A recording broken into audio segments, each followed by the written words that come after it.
again. To this day, he's suffering from PTSD.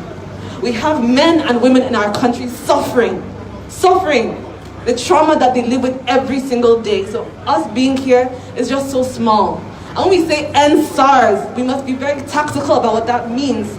We're not saying we want them to be disbanded. We're not asking for a reform. We want justice. We want these people who are killing our brothers, who are killing our sisters, to go to court, to go to jail, to be tried, to go to jail. That's what we're asking for when we say end SARS. No justice? No peace. No justice? No peace. No justice? No peace. Big round of applause, ladies and gentlemen. I like this. Can you raise that sign up for me? I want us to stand in solidarity again. We're going to read off the names of victims of SARS because this is very important, all right? So when I say the names, you just say the names after me. Emmanuel Ego. Emmanuel Ego. Daniel Adewoyi. Daniel Adewoyi. Chibuke Anams. Chibuke Anams. Ayomide Taiwo. Ayomide Taiwo. Ifeoma Abogu. Ifeoma Abogu. Kolade Johnson. Kolade Johnson. Jimo Isia. Jimo Isia. Peter Iforu. Peter Iforu. Tina Ezekwe. Tina Ezekwe. Tony Oroma. Tony Oroma. Harry Ataria. Harry Ataria. endsars. Now. endsars. Now. endsars. Now, next person I want to introduce to you, ladies and gentlemen, is one of our artists out here. He goes by the name of Poppy Ojo. Let's have a big round of applause for Poppy Ojo. Good afternoon, guys. Good afternoon. Good afternoon. Once again, thank each and every single one of you guys for coming out here. It's not easy. Some of us miss work. Some of us are missing money, but we're here because we have one mission. And that mission is to what? endsars. That mission is to what? endsars. For a lot of people like you or like me, I came here when I was 11 years old, feel me? So I didn't really personally get to experience what my cousins, my uncles, my aunties are experiencing back home. But that doesn't mean that we can't do stuff to help people back home. We have family members, we have friends, classmates that are going through these things. I saw a video yesterday of a guy getting shot for no reason, for just standing. Me personally, I've not experienced it as a man, but my family has experienced it. I lost my uncle to SARS. My uncle was a businessman. On his way to work, SARS were chasing people left and right. They saw my uncle. My uncle is a very well kept, like he's very clean. Because my uncle is looking fresh, walking to work, they chased him to a river. My uncle falls in the water, can't swim. He's drowning. And then they all surround him, watching him, saying that if anybody help the guy come out the water, they will shoot him.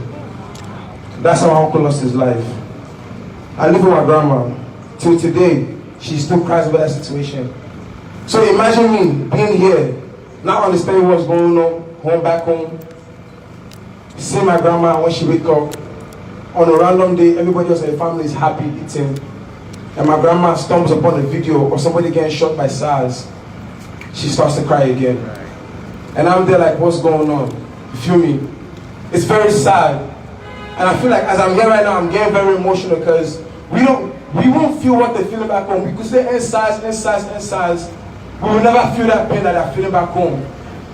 And for me, I know personally for me when I heard that story, I haven't been back home since I've been here. And I'm 23 years old now. I came when I was 11 years old. I've not gone back one time.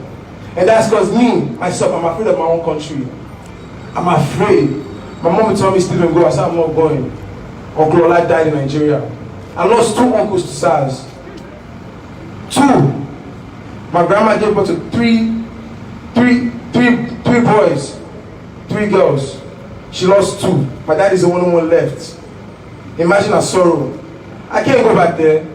I'm afraid. But today, seeing as we're all united, it has given me the strength to go back home in whatever way I can to make change. And I'm begging each and every single one of us, as I said, that are afraid like me. Because as I'm standing here, I'm saying it, but I'm still scared.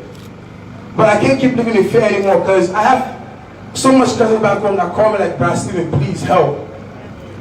If I get a call tomorrow that my cousins are dead because of SARS, am I going to say I'm not going to go back home because I'm afraid to go and bury my cousin? No.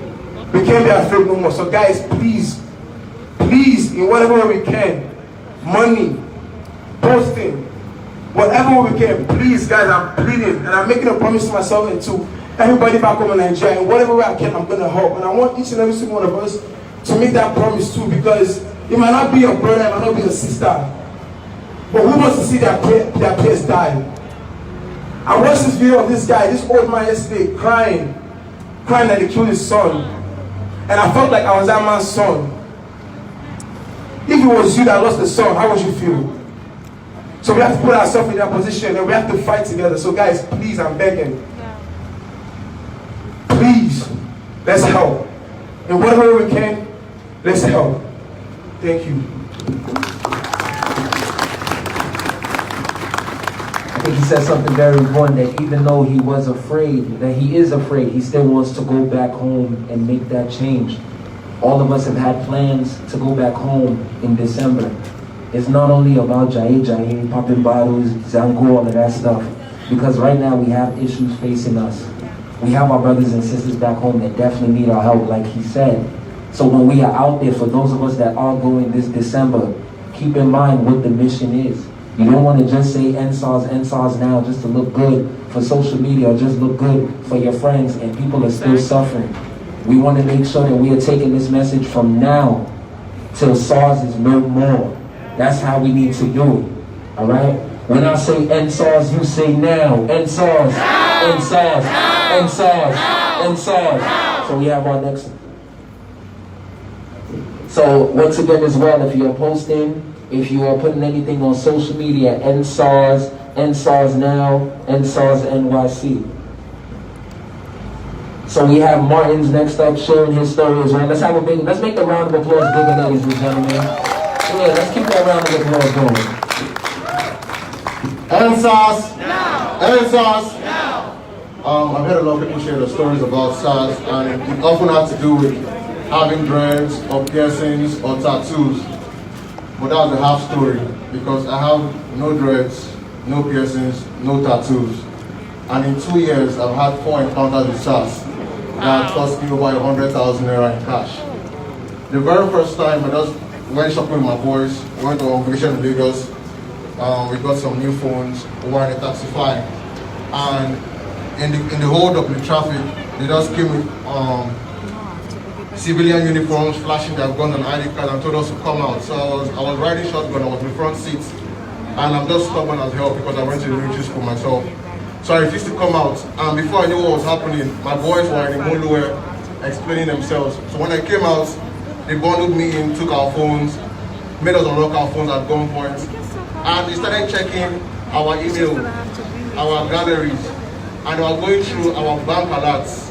They made us open our mobile phone bank apps to see how much we had in different accounts.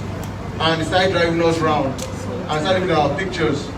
And the only way we were able to leave was God was so kind. At that very point in time, my dad started to call. And they had no choice but to let me pick my phone.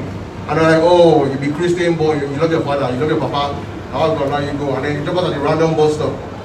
That same day, I don't know if it was God's sign that I shouldn't have been in Lagos, but that same day in the evening, we were about to go get dinner, and they stopped us again in a different area of Lagos on the mainland at Dopemu.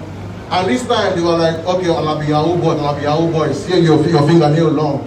Now wait till they use to control for nights. I was like, what does the length of my fingernails have anything to do with being a criminal or being anything? And we showed them our office ID cards, nothing changed. And the only way we left was when you gave them 5K. The fourth time was the last time I had encounter with these people. And it was the worst, because then I just lost both grandparents, buried them, and I just got back to Lagos. Again, I was in Taxify, which makes me start to think, are these guys working with SARS? Because somehow, they always drive to where the SARS are stationed, and when they are harassing us, they say nothing. And all they want to do is, okay, make I end the trip, they go. What the fuck are you saying? You're going to leave me here in the middle of the night or in the middle of the day with these guys.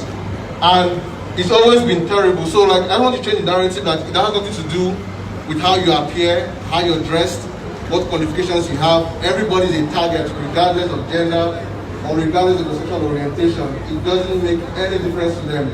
All they want is their money. And in my case, they didn't even want transfers. Like, oh, so you want transfer, take a picture of Babi. He took me to the ATM at gunpoint and made me withdraw 100,000 naira in cash. What was my crime?